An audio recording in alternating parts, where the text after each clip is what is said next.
અને એમાં હવે તો વાત જ કરવાની નથી, જ્યાં હોય ત્યાં વીડિયા ઉતરે છે. તમે અમારો પગાર ખાવ છો, જાણે એના બાપુજીનો ટેક્સ ભરતા હોય બધું. હા, હકીકત છે. આજે એના દેવા જાય છે ને તમે અમારા ટેક્સ ઉપર પગાર લ્યો છો. એ રેશનિંગના ઘઉં ખાતા હોય બધા. આપણે એને જિંદગી ન ફેર્યો હોય સાહેબ.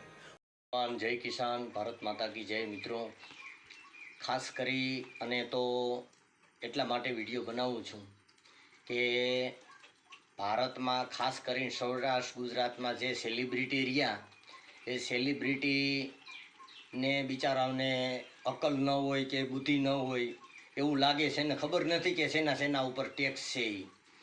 એટલે ટેક્સ વિશે વાતો કરે છે કે એના બાપે કોઈ દી ટેક્સ ભર્યો ન હોય, તો અમે જે ખરીદી કરી છે એનો તારો બાપ ટેક્સ ભરી જાય છે.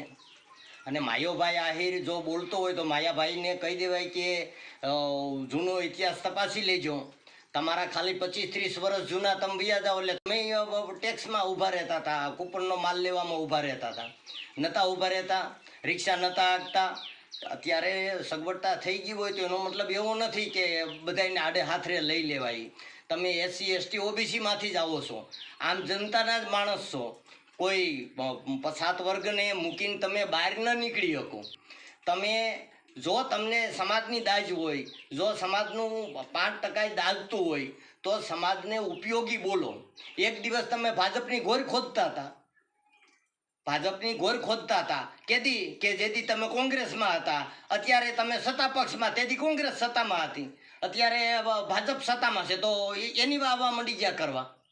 એક દિવસ ભાજપની ઘોર ખોદતા હતા, અત્યારે કોંગ્રેસની અને પબ્લિકની ઘોર ખોદો છો તમે. તો આવું ધ્યાન રાખો. અને માયાભાઈ આહિર જ્યારે બોલે છે ત્યારે ઝભ્ભો પહેરી અને સફેદ દુપટ્ટો નાખીને પાછળ કોક બેઠો છે એ બોલે છે.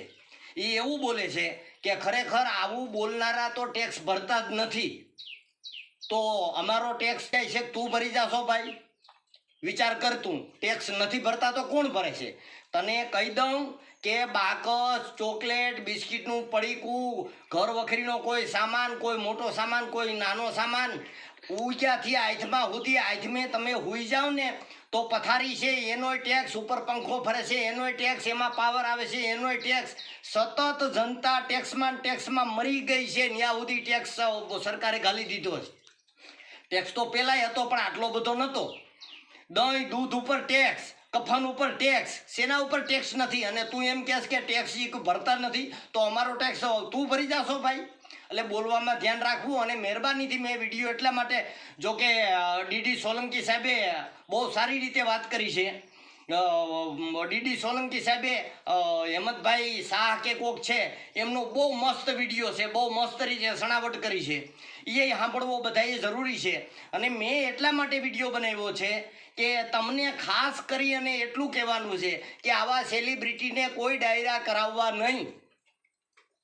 હું અત્યારે અહીંથી કોઈ મને કાંઈ 5 રૂપિયા દઈ નથી જાતા, મારા કોઈ લઈ નથી જાતા, છતાંય કહું છું કે અમુક ગઢવીઓ છે એ માનવતાની દ્રષ્ટિએ, સમાજની દ્રષ્ટિએ વાત કરે છે. અને અમુક ગઢવીઓ છે એ સાપલુસી કરવામાં, અને અમુક કલાકારો છે એ સાપલુસી કરવામાં માને છે. એટલે આવા સાપલુસી કરવાવાળાના ડાયરા કરાવવા નહીં. આપણી બાજુમાં ડાયરો હોય તો એ ડાયરામાં કોઈએ જવું નહીં. એના ડાયરામાં એના હવાલિયા છે એનો ડાયરો કરાવવાના જ છે, એમાં ના નહીં. પણ કોણ કે જે સત્તા પક્ષની સાપલુસી કરતા હોય ને એ.